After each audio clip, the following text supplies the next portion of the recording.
хүсэж байгуул хүсэж байв гэж бичээрэй. Itabius.com Парт 22 эхэллээ. Тэр ханахгүй дундуур чөлөөтэй хөдөлж хаанаас дайрч чаддаг тулд маш хурдан залтай бас хөдөлдөг байлаа. Дараа нь тэр арга талаас нь гинт гарч ирээд нууцаар дайрахыг оролдсон ч манай гол дүрийн тэжээвэр мөр Голден түүнийг зогсоолоо. Голдны даалгаврыг гинт ч хэлэлгүй нууцаар дагсан байв. Дуана Голдныг дагсныг хараад их гайхаж бас аюулд орчих үе их гэж их санаа зовлоо. Тиймээс муурын ардаа нуугдаж бай гэж хэлээд өөрөө тулдаанаа үргэлжлүүлв. Тэр өөрийн сэтгцийн мэдрэмжийг дайсны хөдөлгөөнийг мэдэрч буугаараа онно гэж бодож байлаа. Тэр дайсан дахин гарч ирэхэд дээрээсээ дайрч өмнө довтлоход нь зогсоосон Голдноос өшөө авахыг зорив. Гэхдээ Голден түүний цаг тухайд нь хараад тайван байдлаар царбуугаараа цоглоо. Харин Дуана энэ бүхнийг анзаарлгүй өнгөрөв. Дайсан маш азтайгаар өснөөс нь дутуу зөрөөл харанхуй руу өлсөж амждаг. Тэр бараг л дуусах шах ойлгон ухархан зүгж шийдэв. Нөгөө талд капитан сан их өвдөж гараа алдсандаа орилж байлаа. Түүний хүмүүс түүнийг дивооруудаас хамгаалах гэж оролдож байв. Шопанг тулдааныг хэтэрхий аюултай болгож байгааг хараад бүгдийг нь өөртөө ойр байлахыг тушаав. Дивооруудын түүнийг шоолж инээлдэв. Гаднаас нь харахад Шопанг сул дорой санагдсан тул тэднийг хамгаална гэдэгт инээдтэй санагдсан юм байлээ л дээ. Капитан сан Шопаныг сайхан сэтгэлдээ шудраг хүн гэж бодоод өөрийгөө аврахын тулд махны бамбаа болгож ашиглах болно гэж бодлоо. Тэр Шопаныг хандан өөрийг нь хамгаалж аюулгүй гаргаж өгөхийг тушаав. Шопан баяртайгаар зөвшөөрсөн ч эхлээд капитан саныг жаахан тусламж хэрэгтэй гэв. Тэгэд Шопан түүнийг хүзүүнээс нь бариад өөрийнх нь блүү дээрх чадвараа ашиглан капитан саны үлдсэн бүх хүчийг нь сорчихдог. Гаргүй болсон капитан сан одоо хэрэггүй болсон тул хүчээ үг дивооруудаас өшөө авах чинь тусна гэж хэлдэг. Сүүлчийн амьсгаагаараа капитан сан тэнд багийнхан шүү дээ гэж сануулсан Шопан чи бидэн рүү бууж эхлүүлсэн учраас гоч бид дайснууд болсон гэж ширүүхэн үг хэлнэ. Энэ ертөнцид дайсандаа өршөөл байдаггүй түүний хүмүүс ч бас урагч байсан тул бүгдийнх нь хүчийг нь сорж авлаа. Нэг тусалж үлдээхгүй бүгднийх нь хүчийг нь сорж алдаг. Манай гол дүрийн ухаалаг анхааруулгын ачаар Давабейс том дивооруудын армид өөрсдөн рүү явж байгааг мэдэв. Шин барьсан ханан дээрс капитан биеийн цэргүүд бэлтгэлээ эхлүүлэхийн тушаалаа. Тэр юу юунтай уулзсан яагаад одоо бол энд байгааг нь асуув. Юу энэ ханыг өөрийн хайртай хүн Сүү Чэнийг хүсэлтээр барьсан байлаа. Тэр энэ ханыг том гахай шиг мангасуудыг нураахыг харахыг хүсэхгүй. Дараа нь капитан би удаан бодож явсан нэг асуултаа тавив. Тэр их ичимгээр мулаарч байлаа. Тэр юу юмнаас чи Дуаянтай нэг эрийн хамтдаа хуваалцж байхад яагаад санаа зовдөггүй юм бэ гэж юм сонин асуулт асуув. Юу юм тайвнаар хариуллаа. Эхэндээ сонин санагдаж байсан ч одоо дассан гэдгээ хэлв.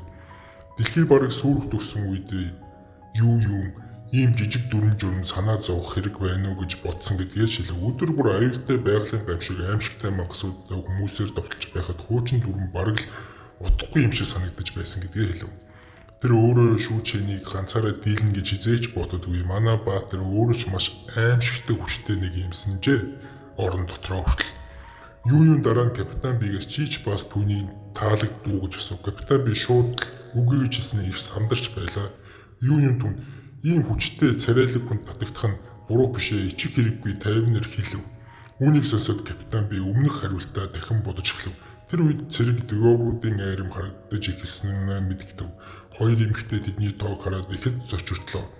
Капитан би даруйхан генералд мэдэгдэж бүх энгийн иргэдийг нүүлгэн шилжүүлэхийг тушаалаа. Харин юу үр хүчээ онгойлгон шоколад болон бусад хурдан идэх хоол гаргаж ирэв. Дараа нь капитан бигээс та баазыг орхих гэж байгаа юм уу гэж асуув. Капитан би үгүй ээ гэж хариуллаа. Гэхдээ иргэдийг аюулгүй байлгахын тулд түр нүүлгэх хэрэгтэй байв. Юу өөрийн хайртай хүнийхээ төлөө барьсан ханыг устгуулахыг огт хүсэхгүй. Хэрвээ Сүү Чэн буцаж ирэхдээ бааз байхгүй бол тэр л баярлахгүй гэдгийг юу сайн мэдэж байлаа. Хоолоо идэж дуусаад юу цүнхнээсээ ногоон өнгөтэй тариа гаргаж ирэв. Энэ биеийн хүчрхэг болгодог тусгай шингэн байлаа. Тэр огт эргэлзэлгүйгээр гарандаа тарив. Дараа нь ханны цааш гарч капитан бид хүмүүсийг зохион байгуулж мангасуудтай тэмцээрээ юу ч болсон бэ тэднийг бааз руу ойртуулах ёсгүй гэж хэлвэ.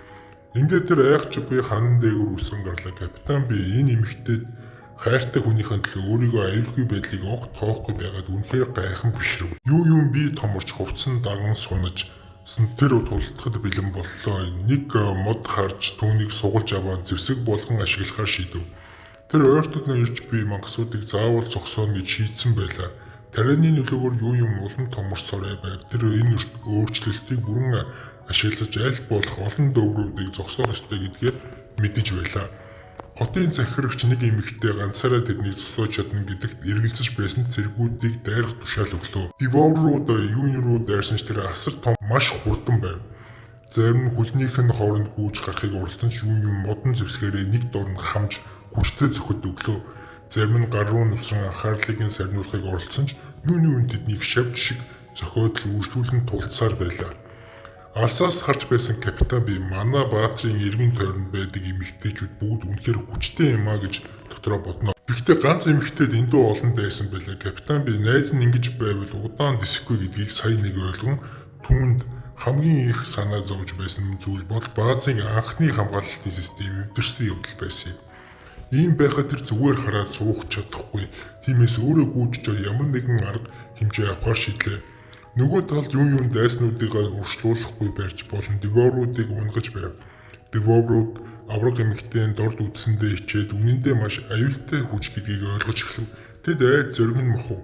Тэр үед хуучин танил жаа гарч ирэв. Тэр деворуудыг ялж болох нэг арга бодож олсон байлаа. Гэхдээ деворууд түүний өөрсдийн талынх гэдгийг марчхаад гинэд тэнэг амт шиг дайрч эхлэв. Жаа үүнийг үргэлжлэн тооцоосон тул төлөвлөгөөгөө шууд хэрэгжүүлв. Тэр өөрөө дайрсан 3 дровыг дээр тусгай үрс болгов. Тэр үрнүүд нь шууд урган толгой дээр нь ургамал цэцэг гарч ирлээ. Дровууд юу болоод байгааг ойлгохгүй балмагцсан ч яа бүхнийг мэдэж байв. Өмнөдөө өөрийн цустай холилдсон өөрчлөгдсөн ургамлууд түр хугацаанд маш их хүч өгдгийг олж мэдсэн байлаа. Гэхдээ тэр хүч их аюултай байв. Ингэснээр дровууд алсарч том маш хүчтэй болж бараг юунтэй адил хэмжээний боллоо. Юу одоо өөртөө нь ойролцоо хэмжээтэй 3 хүчтэй дайсантай болсноос сая нэг ойлгон тэд бүгд түүнд рүү дайрч эхлэв. Хотын захирагч түүнд баярлан үлдсэн дровуудыг бааз руу довтлох тушаал өгвөө. Гэвч тэд урагшлах гэсэн даруйд маш хүчтэй дэлбэрэлт гал төртөв. Танкнууд гарч ирсэн байлаа. Хүнд сумтай олон танк дровууд руу гал нэв. Дровууд хүчний хүчтэйч үнийг дох төсөөлөөгүй бөгөөд хүмүүс ийм хүчтэй зэвсэг хаанаас усныг ойлгож чадсангүй. Юун танкны ирснийг хараад тайвширч тусламж ирсэнд баяртай байлаа. Гэвч түр амс хийх гэж хамгаалалт сулруулах мөчөд аврах цэцэгтэй нэг дровор өсрөн ирж үнсээрээ түүний гаруудыг оров. Энэ анхаарлыг нь сарниулж өөр нэг дровруудыг дайрах боломж олгов. Аз болоход юун нөгөө гараараа модон зэвсэг ашиглан дайралтыг зогсоож чадлаа. Гэхдээ хүчтэй зөвхөлтөөс болж хойш идэгдэн ханд мөрөглөө. Хоёр гар нь баригдсан тул 3 дахь дайралтыг болтох боломжгүй болов. Тэр яг ялагдах гэж байтал дроноос ирсэн довтлохоо түүнийг аварлаа. Дронууд тусралтгүй довтлж юунд амсгих бодох хугацаа өгч байв. Тэр дрон ирнэ гэж огт бодоогүй юм. Капитан би тулдааныг аюулгүй газар дронуудыг өдөрдөж байлаа. Тэр энэ бүхнийг бэлдэж өгсөн манай баатарт урд үрдийнхаасаа ч илүү баярлаж талархаж байв. Ийм хүчтэй зэвсэг байгаагийн ачаалал бааз одоо хүртэл тоон барьж байлаа. Дайсны дайралтыг хэдийгээр тоо цоонч гэсэн яг одоохондоо баазыг аварч байгаа цорын ганц найдвар нь тэд байв.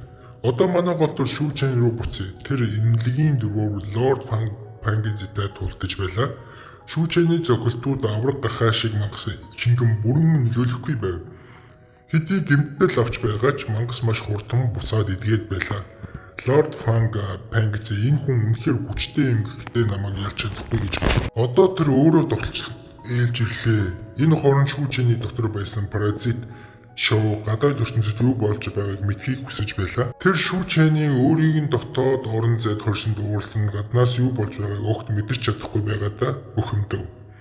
Тиймээс тэр мөсөн шоронгоос мултрах цаг боллоо гэж шийдэв. Шоу бүх хүчээ цуглуулж үсээ нэгтэн үрэмшиг болгон мөсөн ханд нүх гарган оролдов.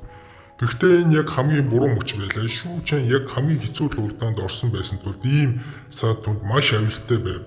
Шүүчэн мангасын дайралтаас бултаж байсан ч энэ тулаанд улам хүнд болж байгааг ойлгов. Тиймээс хурдан дуусгах хэрэгтэй болов. Гэвч яг тэр үед шоу дотор мөсөн шоронгоосоо гарч чадсанаар шүүчэн анхаарал сарнив. Үүнийг ашиглан Лорд Пангизиг хүчтэй дайралт хийж Шүүчэн гинэт бодит ертөнцөд дахин татагдаж дотоод оюун ухааны ертөнц рүүгээ орлоо. Энэ маш аюултай мөч байлаа. Шоу түүнийг дахин хөлдөөхөөс сэргийлж үсээрээ барихыг оролдлоо. Тэр удаан хурлаасан мөчөө ашиглан шүүчэнийг сулруулахыг хүссэн юм. Тэд дотоод ертөнцөд хамт баригдсан байлаа. Шүүчэн чи юу хийх гээд байгаа юм бэ гэж асуух Шоу. Чи намайг удаан хорьсон хариуг авах гэж байна гэж хэлв. Гэтэл Шоу гинэт ямар нэгэн зүйл буруу байгааг мэдэрлээ. Тэр ихэд уурлаж шүүчэнийг буруутгав. Харин шүүчэн өөрийгөө хамгаалж чи намайг гинэт татаж авснаас болоод ийм байдалд орсон гэж хэлв. Тэр гинтийн шилжилтээс болж хувцсан гинцэн байж магадгүй байлаа. Шоу үүнийг санаатай хийгээгүй гэдгийг тайлбарсан ч одоо хэд оройтсон байв. Тэд гадаад ертөнцид болж би ширүүн тулдааны нөлөөгөөр дотор орон зайд жижигч байсан орчинд хамт байсаар эвгүй байдалтай шалдан бие битэйгээ наалтан зогслоо. Шоу би ийм мэдрэмжийг өмнө хизээж мэдэрч байгаагүй гэж хэлэх шүүчээ гайхав. Учир нь тэр Шоуны дурсамжид өмнө харсан зүйлийг бодож байлаа.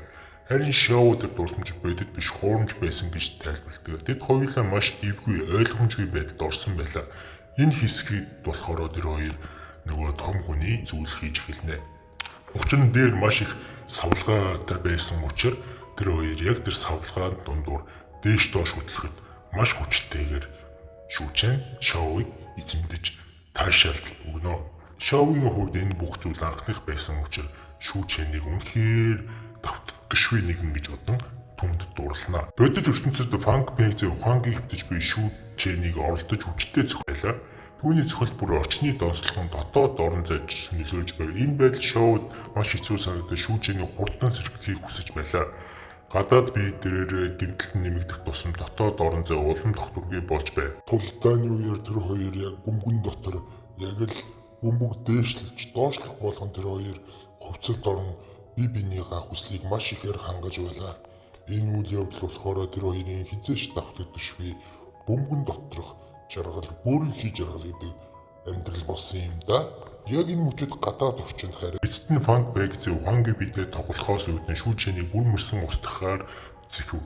Гэтэл ард талаас нь буун дуу гарч түүнийг зогсоолоо. Энэ нь Дува Ян байв. Тэр Фанк Пэйзээ миний хүнийг тайв гэж зөрөгтэйгээр тушаалаа. Үүнийг хараад Фанк Пэйзээ уурлан өнгөрсөн амьдралдаа санав. Дэлхий сүрхээс өмнө тэр нэг эмэгтэй дурлаж их олон бэлэг өгч байсан ч эцэст нь хуурдагдсан байж. Энэ явдал түүний сэтгэлийг эвдэж өнөөгийн ууртай галзуу байдалд хүргэсэн юм. Одоо цагт буцаж ирэхэд Фанк Пэйзээ бүр илүү уурлан Дува Ян көөж эхлэв. Дува Ян Голдтой хамт сухтаж мангасын анхаарлыг өөр төшөө татахыг хичээв. Ингэснээр шүүчэн зэрэг хугацаа олдох ёстой байлаа. Шүүчэн уртан эргэж ирэх гээд бол байдал улам аюултай болох нь тодорхой харагдана. Одоо багийн сүүлийн гишүүн Шоу Пэн руу очив. Тэр урвсан хүмүүсийг үлдсэн бүх хүчийг сорж авч аюулыг бүрэн ойлгосон байлаа. Одоо тэр бүх хүчээ ашиглан үлдсэн дөрвөрүүдтэй тулдахад бэлэн болов. Яг тэр мөчөд үзэсгэлэнтэй бурхан гэгддэг эмэгтэй болон тижээвэр амин түүний зүг ирж байв. Муур Голден ханны цаанаас гинэт гарч ирэхэд аврах толгойтой урт хэлтэй уурсан дөрвөрүүд араас нь хөөж байлаа. Тэр урт хэлээрээ дайрсан ч Дува Ян арай ядан бутж чадаж байв.